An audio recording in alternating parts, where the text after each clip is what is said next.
So welcome back, friends, to the moment of truth. I just finished up the water system in the adventure van. 21 gallons of hot and cold running water, hot water on demand with a rear shower and a sink up front. Let me pull you off the tripod here. I'll show you the system. I've got it all hooked up. Everything's ready to go before I put the cabinet in, and hopefully everything's going to work. So let me give you a quick walkthrough. So here it is in all of its glory. It actually looks a little more complicated than it is. Let's just start at the beginning, and you can see the source. So the source of the whole thing is the 21-gallon poly tank here. And this is only, what was 8 inches wide and 16 inches tall, and I think it was 3 feet long or something like that. Anyway, it came out to 21 gallons or so. So that has got four outlets on it. So this one right here, coming off the bottom, the 90 goes up. This is the supply. It goes to a canister style filter right there. It's got a screen in it that will protect any, like if we needed to fill up from a stream or there's little gravel or any contaminants in the water, that will catch it right there and not destroy the pump. Now I went with this clear hose on this section right here because I wanted to be able to toollessly remove the tank if I needed to work on it or maintenance. So that just spins off there with that wing nut. Whoops. Comes up here. This is what's that? 3/8 line, I think, or half. 5/8, maybe 5/8, doesn't matter. Comes here to the SureFlow pump. This pump maintains the pressure, I think, at about 60 psi or so. Goes in here. This is 12 volt, and this is hooked up to the switch. So I added a second switch. Of course, the first switch runs the LED lights. The one to the left here turns the pump on and off. Again, right by the bed, so if I forget to turn it off, we can turn, if it goes off in the middle of the night, we can reach over and turn it off. So from there, the blue, of course, is the cold water side. We come here to a T. This one goes over and splits off, goes through the cabinet, reposition here, through the cabinet there to to the stainless lines and up to the faucet with the little tiny bar sink. Bar sink has a drain in it that will, a 2-inch drain that will go down and drain into a gray water tank, which I've yet to install. I've just got it poked through the floor there. On this side, the cold water runs over and splits again, and this leg here goes to the outside shower, which is just a regular mixing valve that goes to the nozzle there. There's also a T here. Here's the cool part. This T goes down into the Rixson hydronic heater. So that cold water runs into that right there is a copper plated heat exchanger, and that's the cool part. So as it runs in there cold, it goes up and it comes out hot, and that's 1 gallon a minute on demand. No hot water tanks, no messing around. It will just flow and just run hot water continuously until we run out of water. Now of course, if you want to see the furnace, that's the Rixson furnace, which is a hot water boiler, which runs through the other side. That's a whole nother video. So after it comes out through the heat exchanger here, it comes out, now it's hot. So it splits again. This feeds the hot water side to the outside shower and then goes up and supplies the hot water there to the sink. And that is essentially the whole system. Here you can see this is the furnace. It's a hot water furnace, so this is a fan just like you'd have in a car with a heater core in it, and that circulates there, and that's how we will heat the van. So the Rixson, the hydronic heater does two things. It heats water electrically. If we plug it into shore power, we don't have to worry about running the gas furnace, and it's a cool system. Now I know there's going to be the Sallies that are going to come in and say, oh, you shouldn't have the water next to all the electrical. Probably not, but you know what, I had to have everything in the small area. Space is really at a premium here, and it was my decision to make, and I made it. So if a little water sprays on there, a hose leaks, things happen. You can't account for everything. So did the best I could with the space that I had. So if you want to do yours differently, you are welcome to do that. But this is the way I did it, and I don't see any problems here. So here's the process. When Mrs. W wants hot water, she's going to have to do a couple things. She'll have to turn on the pump right here, and then she'll have to turn on the furnace, the Rixson furnace. So you just turn the system on, hit that for hot water. That will circulate the pump. Give it a minute or so, and then we will have on-demand hot water. So does it work?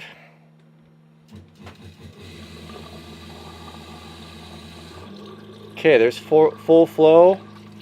Ouch, ow, ooh, that is really hot. That's too hot. Here's the cold and the hot. So a pretty good amount of water right there. Man, that's going to be so nice. Look at that. I've always wanted a van with hot and cold running water in it. Just can't believe it. All right, let's check out the shower. How the shower works is we've got one of these little coily hoses with a quick attach rear connector with the mixing valve that will mount on the back of the box there, just like you would have in a house shower. So what I think I'll do is I'm going to cut a little cubby hole in the back of the box here where I can store this little deal under there. So this would really come in handy. We go to the beach a lot, and especially when the kids and everyone, you know how it is having the salt water on you, just to be able to rinse off, or if you're out for a couple days, just to be able to wash your hair, or wash the baby off after her morning breakfast of sauerkraut. You wouldn't believe what Mrs. W feeds that child. To clean her off and her stickiness and all of that stuff. It's a million different things. I mean, just imagine after a hot dirt bike ride, if you're going to go for a 2-day ride, you know, to crawl into bed when you're all sweaty and filthy like that, to be able to come out here and rinse off a little bit, to me, is worth a lot. It was worth doing, I guess. So how this works is that this will just snap in here like this, and then you open your mixing valves here, and then we just have our sprayer. So, I mean, just like all the ones we've seen, it's got your different choice options, but I'd imagine that this is going to be the best one right here. That's a fair amount of water. I mean, you could definitely take a shower in that. It locks on, so what I think I'll do is I'll just build some sort of a little bracket up here that I can just hang this guy on here, and then you can just turn it on and you can get underneath of it and you can just go crazy like a bird in a bird bath. But that right there with that S-bar furnace running underneath, that is producing unlimited hot water even at this rate. It's just super warm. It's perfect. Actually, we're running it. I can see that there is a problem that water up at the sink is coming out too hot, and I'm gonna have to put in a mixing valve. The guys told me I was gonna need one, and I got to do it in the plumbing, and I thought, oh man, it can't be that hot. I mean, going through that heat exchanger can't possibly produce that much hot water, but it's scalding hot. So I'm gonna have to redo the plumbing. I'll put in a mixing valve. I'll show you how that all works, so I can dial in the temperature so that when one of the kids turns it on, they don't burn their hands. That's gonna be a problem. It's you know, those little things, sometimes it's easy to cut corners when you're doing these jobs and think, well, yeah, I'll find a workaround, or it may not be perfect, but you know, I'll just tell everyone, you know, don't turn all the hot water on. You know, it just doesn't work out very good. You need to do it right. So I'm going to put that in as soon as I turn off the camera. To address a couple questions, so a lot of folks asking, you know, why go to all the trouble and put all this stuff in a van? You know, why don't you just get a camper, or just get an RV or a trailer or something like that? Well, I don't like to pull trailers. I don't want to. I hate pulling trailers. I mean, we don't do normal camping like going down the highway and pulling into rest stops or pulling into KOAs or things like that. We just don't do it. We don't camp in places that typically have hookups. We like to explore, and that's the reason why we have the 4-wheel drive. We'll be able to go in really remote, isolated areas and up to high lakes, and dragging a trailer up there, I mean, it's terrible. And sometimes you go down those roads and you can't turn around. No trailers for me. The other problem with that trailers and campers and stuff is the quality of everything. I mean, they are shoddy. They use particle board, they use the cheapest components, anything that they can hide. Yeah, they look kind of nice on the exterior when you're looking at them, but when you start digging into them, cheap wiring, cheap furnaces, cheap everything, most of them are just garbage. To get something that is of quality, I mean, you're talking about huge money. These vans are really popular in this area, and to go buy one that's outfitted, you know, similar to what I'm going to have here is $150,000, and that's where they start, and then they go up from there. It's crazy. So I don't want a portable living room. I want more of a toy box. I want to be able to have lots of room for our gear. I want to be able to have, of course, hot and cold running water in the 4-wheel drive and refrigerator and the basic stuff, but that's not I don't want this huge monstrosity of an RV, and I don't want the low quality. Everything that I've put in here and everything I've done, less the 4-wheel drive, I've I've done 100% myself. I know the systems. I've chosen high quality components, high quality wiring and pumps, the best that I can afford. I know how everything works. I've built everything. If I have a problem on the road, there's nothing that I wouldn't be able to fix. And I have the pride of doing it and just the joy of doing it exactly how I want it, not how someone else thinks it should be.